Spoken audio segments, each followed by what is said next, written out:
नमस्कार, मैं रूपा रजक सदीनामा की ओर से आ गई हूँ लेकर दिनांक 27 अप्रैल 2023 का संपादकीय लेकर, जिसका शीर्षक है 7 लोक के स्वामी शिवराज, जिसे लिखा है हमारे अतिथि संपादक राकेश अचल जी ने।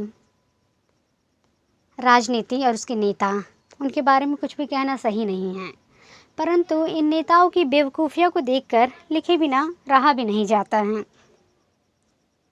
और इनसे जुड़े शिवराज सिंह चौहान भी हैं। एक कहावत है कि जब मुफ्त का माल लुटाने का मौका मिल जाए तो दिल बेरहम हो जाता है, और यहाँ चरितार्थ भी हैं। और जानते हैं आगे क्या कहते हैं हमारे संपादक महोदय।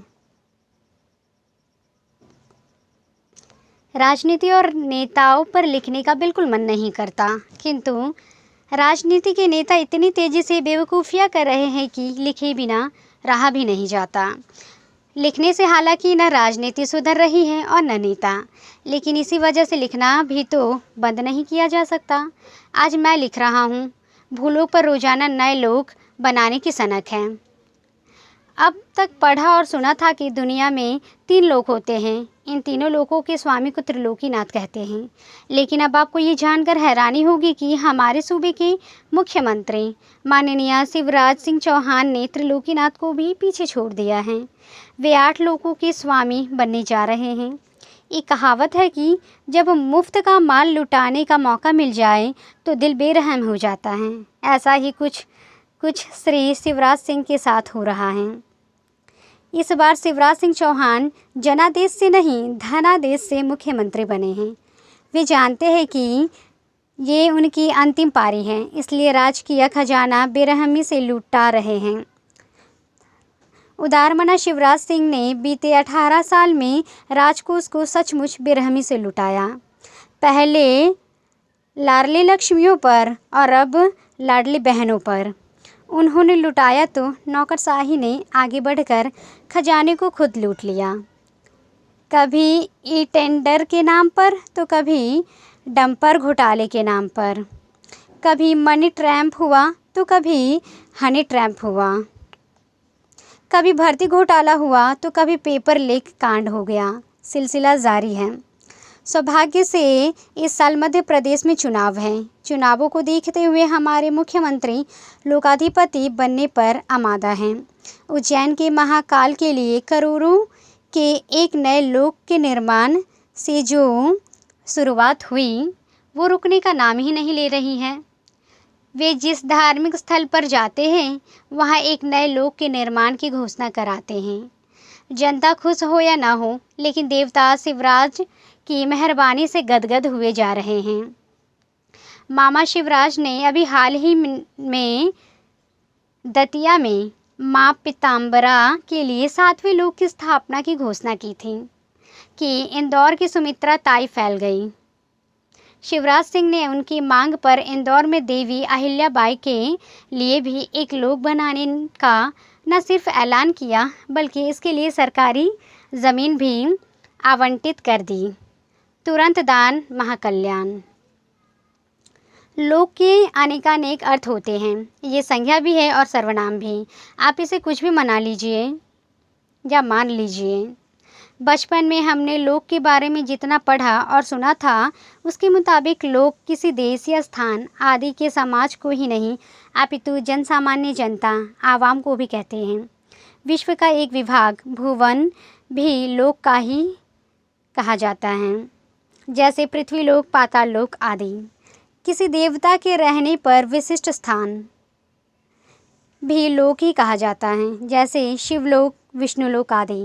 अंत में संसार तो एक लोक ही है, लेकिन इनसे परे नेता और डबल इंजन की सरकारें जो लोक बना रही है, उनका जिक्र न भूत में था और न भविष्य में।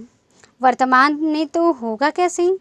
देश में, मध्य प्रदेश में जनता, जनप्रतिनिधि और सरकारें इसलिए चुनती है कि वे लोक यानी जनता का कल्याण करें, लोक प्रशासन करें, लेकिन ऐसा हो नहीं रहा।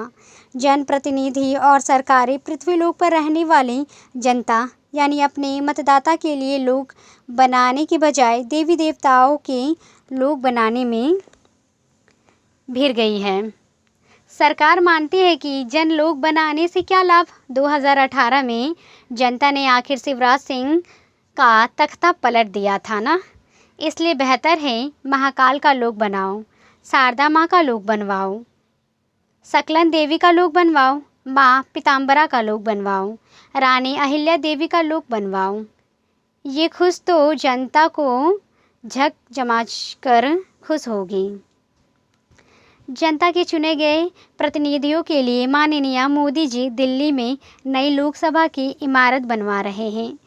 वे लोक नीतियाँ बनाते हैं और उनके शिष्य देवी देवताओं के लोक और उनकी आकाशछूती प्रतिमाएं बनाना ही जनता की सरकार का असली दायित्व है। ये दायित्व देश में मध्य प्रदेश की सरकार पूरी मुस्तैदी से निभा रही है। मध्य प्रदेश में अब तक 8 लोक बनाने की घोषणा हो चुकी है। कुछ बन चुके हैं और कुछ चुनाव के बाद यदि सरकार आई तो बन जाएंगे, ना आई तो भी बनेंगे, क्योंकि मामला देवी देवताओं का है। किसी दूसरे दल की सरकार भी इन लोगों के साथ कोई छेड़छाड़ नहीं करेगी। हमने विष्णु पुराण नहीं पढ़ा, लेकिन जिन्होंने पढ़ा है वे कहते हैं कि लोक 14 प्रकार के होते हैं। इनका निर्माण माता पार्वती और भगवान शिव ने मिलकर किया है। भूलोक 7वें स्थान पर है। भूलोक के ऊपर 6 और नीचे 7 और लोक हैं।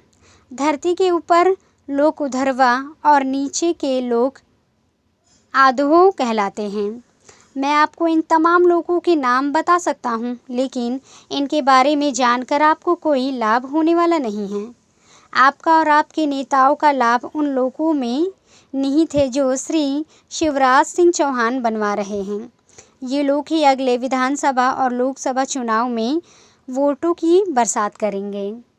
हमें शिवराज सिंह के लोक निर्माण अभियान पर कोई ऐतराज़ नहीं है, लेकिन कभी कभी मेरे दिल में ख्याल आता है कि यदि शिवराज सिंह ये लोक बनाने के बजाय भवन विहीन स्कूलों के लिए नई इमारतें बनवाते तो कितना अच्छा होता। कितना अच्छा होता कि शिवराज सिंह चौहान ने अस्पताल भवन बनाए होते, ठीक वैसे ही जैसे लोग बनाए जा रहे हैं। लेकिन मेरे ख्याल से शिवराज सिंह चौहान का ख्याल कैसे मिल सकता था। मैं एक आम आदमी हूँ और शिवराज सिंह एक खास आदमी हैं। शिवराज सिंह चौहान ने इसी धरती पर इतने लोग बनवा दिए हैं कि मध्य प्रदेश का कोई भी आदमी अब परलोक जाने के बारे में सोच भी नहीं सकता। बेचारा यही भटकता रहेगा। उसका यह लोक सुधरे या ना सुधरे, लेकिन शिवराज सिंह और उनकी पार्टी का लोक परलोक दोनों सुधर जाने वाला है। मेरा जोर चलता तो मैं माननीय शिवराज सिंह चौहान का लोक निर्माण के लिए सर्वाधिक सार्वजनिक अभिनंदन कर पाता, लेकिन मैं ऐसा नहीं कर सकता, क्योंकि लोक निर्माण विभाग में अब गुणवत्ता की निशानी या निगरानी के लिए 36 मॉनिटर्स नियुक्त कर दिए गए हैं। लोक निर्माण विभाग के प्रमुख सचिव और मंत्री चाहते हैं कि जितने भी नए लोक बनाए जा रहे हैं वे सब लोक निर्माण विभाग के अधीन होना चाहिए, ताकि कुछ पुण्य इस विभाग में पाप करने वालों के हिस्से में भी आए। लेकिन अभी ये तय नहीं है कि देवी देवताओं के लोक अपना पुराना लोक निर्माण विभाग यानी लोनिवि बनाएगा या इसके लिए कोई अलग से विभाग बनाया जाएगा या इनका ठेका किसी गुजराती कंपनी को दिया जाएगा। तो ये था दोस्तों हमारा आज का संपादकीय। कल फिर लौटेंगे एक नए विषय, एक नए संपादकीय के साथ। तब तक के लिए नमस्कार। सुनकर देखो, सुनकर देखो, सुनकर देखो जी। ममता राहुल मोदी बोले, लिखे जितेंद्र जी।